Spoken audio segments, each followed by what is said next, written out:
देखो हम पढ़ रहे थे ग्रिग्नार्ड रिएजेंट, उसके न्यूक्लियोफिलिक एडिशन और न्यूक्लियोफिलिक सब्स्टिट्यूशन टाइप रिएक्शन हमने पढ़ ली थी। उसके बाद आते हैं उसकी ग्रिग्नार्ड रिएजेंट का abnormal behaviour. For example first ketone के साथ reaction with highly substituted ketone.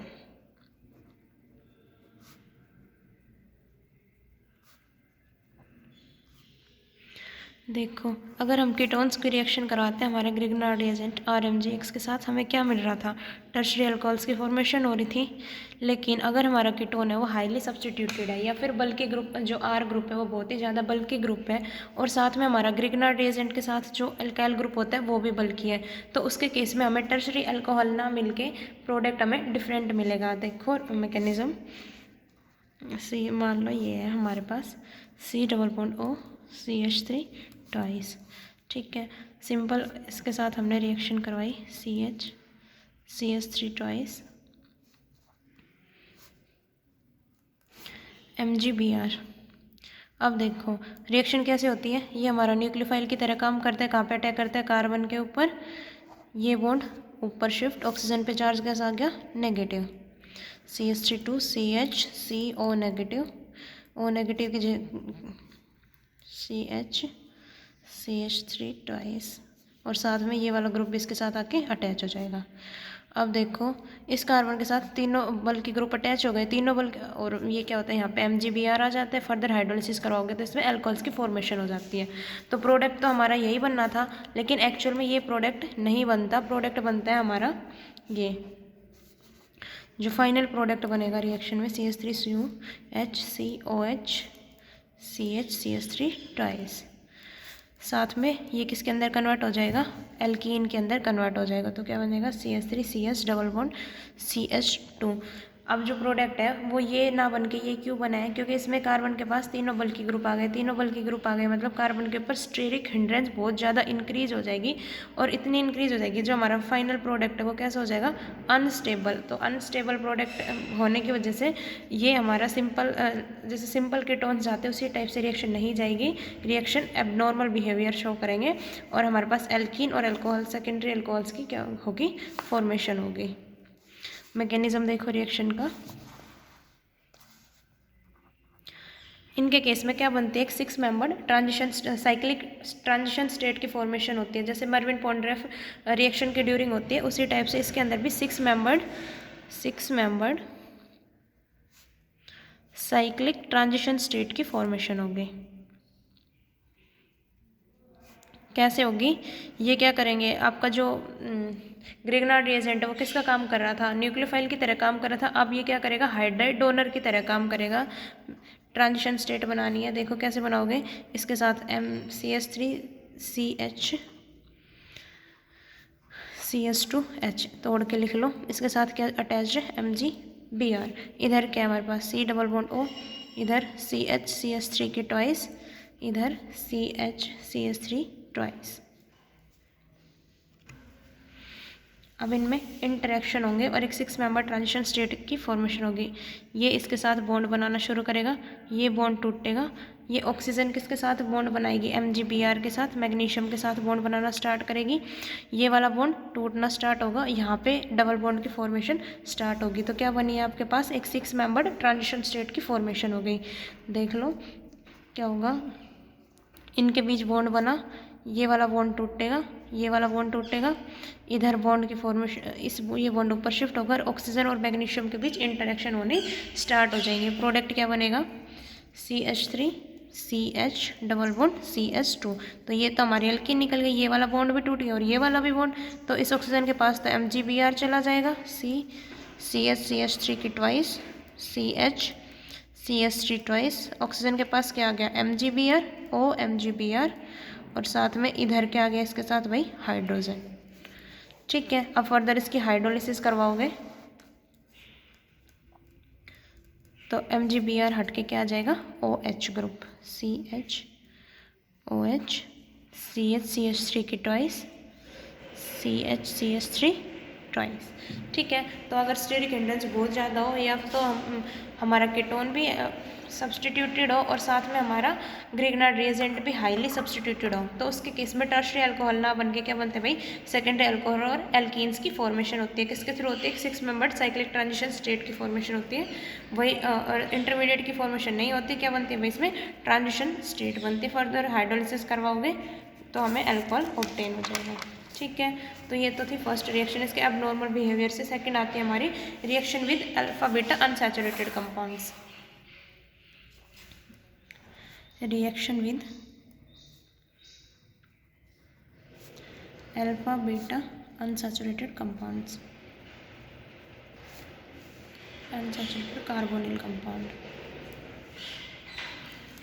अब देखो alpha beta unsaturation carbonyl compound है, मतलब जहाँ पे C डबल बॉन्ड O हो, इसके अल्फा पोजीशन पे ये होगी इसकी बीटा पोजीशन पे। यहाँ पे क्या आ रही है, अनसैचुरेशन, मतलब अल्फा और बीटा के बीच कैसे मिलेगा, डबल बॉन्ड। बाकी सारे की वैलेंसी कंप्लीट कर दो, CH3 2 3 CH double bond O CH3। इसकी रिएक्शन अगर हम करवा रहे हैं RMgX RMgBr या कुछ भी ले लो, तो क्या होगा, ये एज ए न्यूक्लियोफाइल जनरेट होगा। कहाँ पे अटैक करेगा, यहाँ पे। तो इसका हमें प्रोडक्ट क्या मिलेगा भाई, CH double bond C double bond O COH CH3 और इसके साथ आपका R ग्रुप आके अटैच हो जाएगा। तो या तो ये प्रोडक्ट की फॉर्मेशन हो सकती है या फिर क्या हो सकती है भाई, हमारे पास ये हमारा इसके ऊपर आके अटैक करें, तो क्या बन जाएगा, CH3 CH, इसके साथ आ जाएगा आपका R ग्रुप, ये single bond CH double bond COH CH3। तो इसको क्या बोलते हैं आप, 1-2 एडिशन, मतलब कार्बन और ऑक्सीजन इसके ये एक नंबर दे लो, इसे अगर 1 दे रहे हो तो ये 2 हो गई, तो क्या हो गई 1-2, इसी के इन दोनों के ऊपर ही जुड़ गई, तो इसे तो बोलते हैं आप 1-2 एडिशन प्रोडक्ट। और इधर नंबरिंग दोगे तो कहाँ जुड़ा है, 1 इधर 2 3 4, तो क्या हो गई, इसे आप क्या बोलते हो 1-4 एडिशन।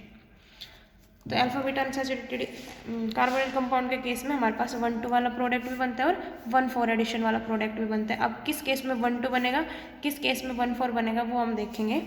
अगर देखो हमारे पास स्टीरिक हिंड्रेंस है सेकंड पोजीशन पे, अगर स्टीरिक हिंड्रेंस है सेकंड पोजीशन पे, तो प्रोडक्ट कौन सा स्टेबल होगा हमारा भाई, 1-4 वाला प्रोडक्ट स्टेबल होगा। और अगर स्टीरिक हिंड्रेंस नहीं है तो कौन सा स्टेबल हो जाएगा आपका, 1-2 वाला। फॉर एग्जाम्पल एक हमारे पास है सिंपल कीटोन जिसमें स्टीरिक हिंड्रेंस नहीं है, CH3 double bond CH3 double bond O। इसके रिएक्शन करवाई हमने C2H5MgBr के साथ, फॉलोड बाय हाइड्रोलिसिस। तो सेकेंड स्टेप में क्या करवाओगे आप, हाइड्रोलिसिस मैकेनिज्म पता है सभी को। रिएक्शन अब जो प्रोडक्ट बनेगा वो क्या बनेगा आपके पास, 1-2 एडिशन वाला product, CH3 double bond CH3, इधर OH की फॉर्मेशन हो जाएगी और C2H5। अब यहाँ पे कोई भी इतनी ज़्यादा स्टीरिक हिंड्रेंस नहीं थी, बल्कि ग्रुप अटैच नहीं था, सिंपल मिथाइल ग्रुप अटैच था। तो जो मेजर प्रोडक्ट है वो कौन सा होगा आपका, 1-2 एडिशन वाला मेजर प्रोडक्ट होगा। लेकिन अगर यहाँ पे स्टीरिक हिंड्रेंस आ जाए, CH3 डबल बॉन्ड CH और ये बन जाए आपका C3H7 डबल बॉन्ड O। ठीक है, अब यहाँ पे क्या आ गया आपका, बल्कि ग्रुप आ गया इसके साथ। ऐसे ही दूसरा भी हमारे पास अगर बल्कि ग्रुप ही आएगा तो इसकी अटैचमेंट या फिर इस कार्बन के ऊपर स्टीरिक हिंड्रेंस बहुत ज़्यादा बढ़ जाएगी, इनके इंटरेक्शन वीक हो जाएंगे। तो अब हमारे पास जो प्रोडक्ट बनेगा स्टेबल, वो कौन सा बनेगा आपके पास, अब इस केस में 1-4 एडिशन वाला स्टेबल प्रोडक्ट होगा। तो जो ये आपका है ये कहाँ अटैक करेगा, इस कार्बन के ऊपर अटैक करेगा। तो जो प्रोडक्ट है वो क्या बनेगा आपका, CH3 सिंगल बॉन्ड CH, इसके साथ आके C3H7 अटैच हो जाएगा, इधर डबल बॉन्ड ये OH और साथ में C3H7 ये C2H5 है।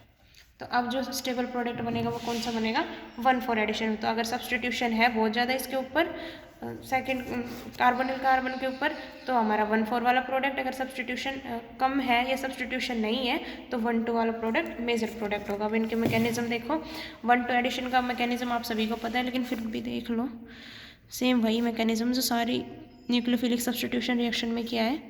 R' double bond CH, CR' double bond oxygen. R double dash MgX के साथ रिएक्शन होगी, आर नेगेटिव यहाँ से जनरेट होगा, कहाँ जाएगा, इसके ऊपर, ये इधर क्या बन जाएगा भाई, R dash CH double bond CH C R dash O MgBX और साथ में आर डबल डैश आके अटैच हो जाएगा। फर्दर इसकी हाइड्रोलिसिस करोगे, क्या बन जाएगा, R CH double bond CH C R dash OH। तो ये क्या हो गया आपका 1,2 एडिशन वाला प्रोडक्ट हो गया। अब अगर 1,4 एडिशन का मैकेनिज्म देखोगे, 1,4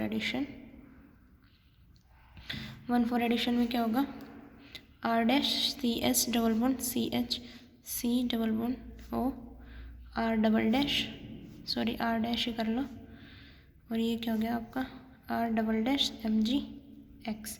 क्या होगा इस केस में क्या होगा भाई, आपका जो न्यूक्लियोफाइल है वो कहाँ अटैक करेगा, 4th पोजीशन पे, तो ये इसके ऊपर, ये आपका इधर, ये ऑक्सीजन के ऊपर क्या बनेगा, R dash CH R double dash CS double bond COH sorry OMgBX और इसके साथ आर ग्रुप अटैच था, R dash.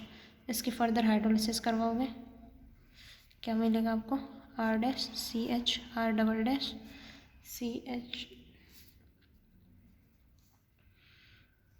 Double bond C R dash OH।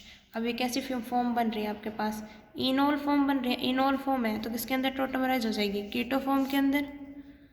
तो यहाँ पे क्या हो जाएगा आपका कीटो इनोल टोटोमेरिज्म।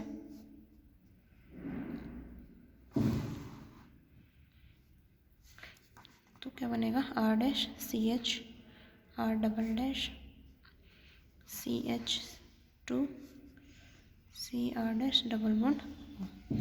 तो ये होगा आपका मेजर प्रोडक्ट, कीटो फॉर्म इसकी स्टेबल प्रोडक्ट बनेगी। उसके बाद बात आती है हमारे पास synthetic utility of Grignard reagent. तो सिंथेटिक यूटिलिटी मतलब किन किन रिएक्शंस के प्रिपरेशन में ये यूज़ होती है, तो हाइड्रोकार्बन, एल्काइल आयोडाइड्स, एल्कोहल्स के केस में यूज़ करते हैं, ईथर्स के लिए एल्डिहाइड कीटोन।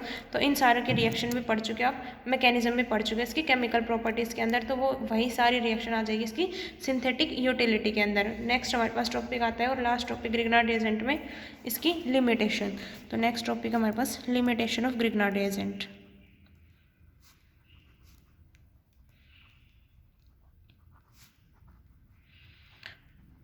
फर्स्ट कैसा होता है, ये हमारा नेचर के मतलब ग्रिग्नार्ड रिएजेंट को हैंडल करना बहुत ही इजी नहीं होता, क्योंकि ये क्या होता है सेंसिटिव टू मॉइस्चर। जैसे ही थोड़ी सी मॉइस्चर मिलती है ये ऑक्सीडाइज हो जाता है, तो सेंसिटिव टू मॉइस्चर, इसलिए इजी हैंडल करना नहीं, ईजिली हम इसे हैंडल नहीं कर पाते।